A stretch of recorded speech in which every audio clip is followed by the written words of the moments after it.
कमर कमजोर भल रउए बेदी भाग बहन चोट ए भाई लोग पता ना भौजी का कहती है, लेकिन जौन भी कहती है नु भौजी के पेलवाया के मन बा तबे तो भौजी हेता तो फुला के आल बिया भैया लगे ए भौजी राण चटबू तका हाल बा। आज हम फिर से बात कर ले बानी भोजपुरी गाना के। भाई आज के वीडियो बहुत गाना फाड़ बा, ऐसे कहल चाहते हैं वीडियो को पूरा देखो, बहुत मजा आए। वीडियो बनाने का बस एक ही मकसद बा, एक ही मकसद वाला आप सभी को दिल से हंसाने के लिए, ना किसी को दिल को ठेस पहुंचाने के लिए। वीडियो को पूरा देखा देखने के बाद में भूल तो बिना कोनो लावा सुन के आज के वीडियो स्टार्ट करो।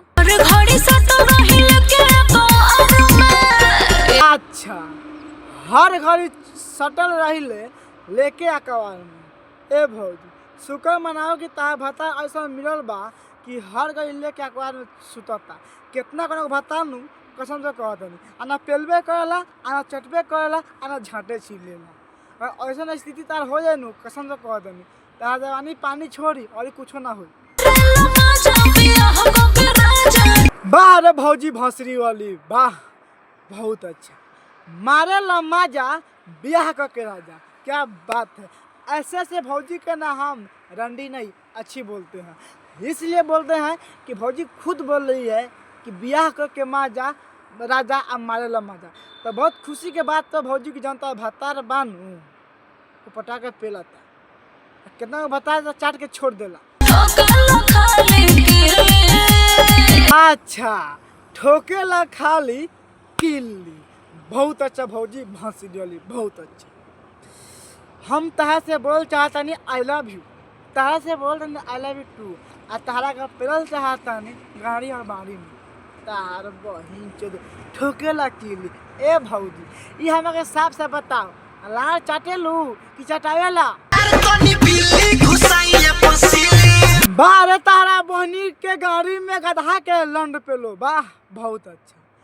चियार तनी बिल्ली की घुसाई अपन सिल्ली, देख लेला भाई लोगन भैया भौसी वाला के कुकरम कैसे भौजी ये कहता कि चियार अपन बिल्ली आ घुसाई हम सिल्ली।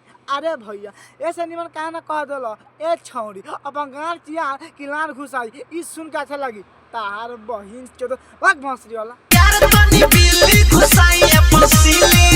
के झाट ना छिली तार बहिन चोदो। भाई कसम से पंजाबी गाय सुनता नहीं नू हम झाट आ कान लाल दोनों मन करता भैया के पेले के ये सब पेले के कि भैया भौसी वाला बड़ी बुढ़ छुछुनर बा हो, बड़ी बुढ़ छुछुनर बा। भौजी के बिल्ली सिली लाल लहसुन घुसावे के चाहता, भौजी तो पहले ही यार से मरा के खराब कर दिया। ए भैया भौजी से बच के हो, भौजी बड़ी छियतरी बिया। हाँ बहुत अच्छा, तू घुसावा घुसावा घुसावा तार बहन जो तार कामे कथी बा, सब लड़के चियारा बा घुसाई बा निकल बा निकल बा, यह काम बा तार बहन जो और कोनो काम बा सारा बुरी छुछुनर। अरे भैया हम तो कहीं सब गाना लिख के देवेला कौन यार, ये सर्वा का जब भी गाना आ रहा इतना खतरनाक आवेला, इतना खतरनाक कि सुनला के बाद में झाट ललका मन करी पेले के आ पेल नहीं की जगह जैसे कि हम खड़े नहीं को आ जौन बात तो छोटिया बचा के रख ले बानी। अरे सर्वा का तो देम ना, लेकिन ये बुढ़ छुछुनर भैया मनिया ना। ए भैया लाड़ चटबा वहाँ बारका बाबू के का कहता रू कि ये सैया जी और मेहरबानी बा हाथ तो बहिन चोदो लाचट बारू का ना तार बहिन चो हमें बताओ लाचट बारू देखा तारा भाई लोग कैसे कहती है कि और मेहरबानी बा। अरे पेला ता ये खाली सिले घुसा तो तार बहिन चोदो आगे बोला हाथ तोर बहिन चोदो लाचट बका भौजी ना भाई लोग कसम से कहती है। भौजी के बात सुन के मैं सन के लगता कि भौजी के भत्ता बड़ी बुढ़ छुछुनर बा, भौजी के प्रत नहीं किया, भौजी के जवानी सुखता भैया कोनो गाँव में नहीं। हाथ तोर बहिन चोदो ये सब क्या है यार, हम कहल चाहता नहीं है भैया भौजी के कम पेला हो, भौजी के कम पेला।